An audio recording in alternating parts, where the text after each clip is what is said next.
Hi friends, welcome back to Nashra creations. మీరు నా videos first time చూసినట్లయితే please like, share, subscribe my channel. ఈరోజు నేను వీడియోలో ఒక సింపుల్ టీ టైమ్ స్నాక్ని మీతో షేర్ చేయాలనుకుంటున్నాను. స్పైసీ రవ్వ చిప్స్.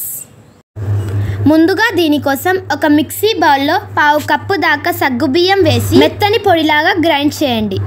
ఇలా గ్రైండ్ చేసుకున్న పొడిని ఒక మిక్సింగ్ బౌల్లోకి వేసుకోండి. అలాగే అదే మిక్సీ జార్ తీసుకొని 2 కప్స్ దాకా సుజీ వేసుకోవాలి. సుజీ అంటే తెలుసు కదా, బొంబాయి రవ్వ అన్నమాట. సో ఆ బొంబాయి రవ్వని 2 కప్స్ తీసుకోండి. ఇక్కడ కొలత వచ్చేసి 2 కప్స్ బొంబాయి రవ్వకి 1/2 కప్పు దాకా సగ్గుబియ్యం తీసుకోవాలి. ఈ రవ్వని కూడా మెత్తని పౌడర్ లాగా గ్రైండ్ చేసి మిక్సింగ్ బౌల్లోకి వేయండి. ఇప్పుడు ఇందులో 2 టేబుల్ స్పూన్స్ నెయ్యిని వేసుకోవాలి. ఇందులోనే రుచికి సరిపడా ఉప్పు కూడా వేసి మనం వేసిన నెయ్యి ఉప్పుని పిండిలో బాగా కలపండి. నెయ్యి అంతా పిండిలో బాగా కలిపాక మనం కలిపిన పిండి ప్రెస్ చేస్తే ఇలా ముద్దలా అవ్వాలి.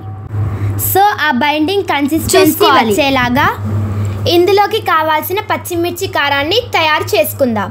మిక్సీ జార్లో ఒక చిన్న ఉల్లిపాయ, 4-5 పచ్చిమిరపకాయలు, 1 టేబుల్ స్పూన్ జీలకర్ర, కొంచెం అల్లం ముక్కలను, కొంచెం కరివేపాకు వేసి గ్రైండ్ చేయాలి.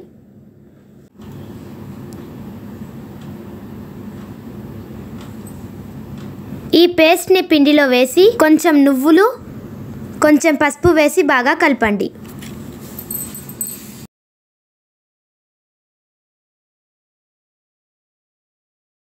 ఇప్పుడు ఇందులో కొంచెం నీళ్లు పోసుకుంటూ చపాతీ ముద్దలా చేసుకోవాలి. ఇలా కలిపిన పిండి పైన లైట్గా ఆయిల్ని అప్లై చేసి మూత పెట్టి 10 నిమిషాలు పక్కన పెట్టాలి. 10 నిమిషాల తర్వాత పిండిని మళ్ళీ కలపాలి.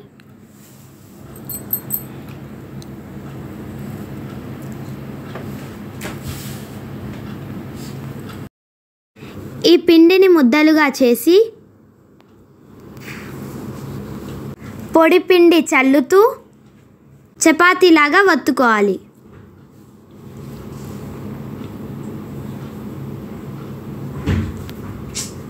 ఈ థిక్నెస్తో రోల్ చేసుకోవాలి. ఇలా రోల్ చేసుకున్న చపాతీని మీకు నచ్చిన షేప్లో కట్ చేసుకోవాలి.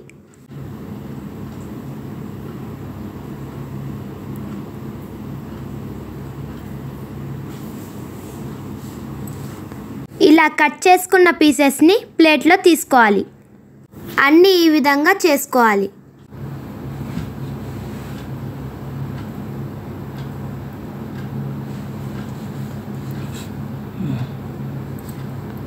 ఇప్పుడు డీప్ ఫ్రై కోసం కడాయిలో ఆయిల్ వేసి హీట్ చేయాలి. ఆయిల్ హీట్ అయ్యాక మంటని మీడియం ఫ్లేమ్లో పెట్టి ఈ చిప్స్ని కొద్దిగా వేసి ఫ్రై చేయాలి. ఈ చిప్స్ చాలా క్రిస్పీగా, టేస్టీగా ఉంటాయి ఫ్రెండ్స్.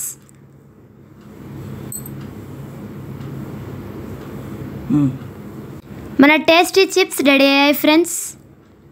ఇవి నెల రోజుల దాకా నిల్వ ఉంటాయి ఫ్రెండ్స్. ఈ వీడియో మీకు నచ్చినట్లయితే please like, share, subscribe my channel.